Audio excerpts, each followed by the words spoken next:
ในปัจจุบันข้าพเจ้าจะบอกทานวิธีการได้อย่างง่ายดายและไว้ลงทะเบียนกับ1เลสุจากอุปกรณ์ใดหนึ่งเพื่อเฮ็ดให้กำไรที่สุดโดยการพนันกีฬา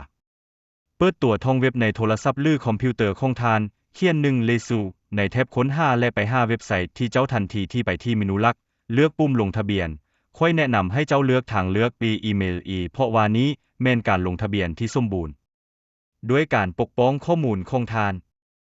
ในที่นี้ทานเลือกประเทศสกุลเงินภาคพื้นใส่ที่อยู่อีเมลของทานชื่อนามสกุลและเบอร์โทรศัพท์สำหรับการปกป้อง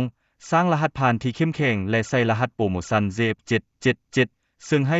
200% ให้กับเจ้าฝากเงินและกดปุ่มลงทะเบียนข้าพเจ้าจะออกรหัสส่งเสริมการขายสำหรับทานในคำเห็นภายใต้วิดีโอหลังจากนั้นตืมเงินใส่บัญชีของทานในวิธีที่สะดวกและเอา200%ของทานในเงินฝากครั้งทำอิฐ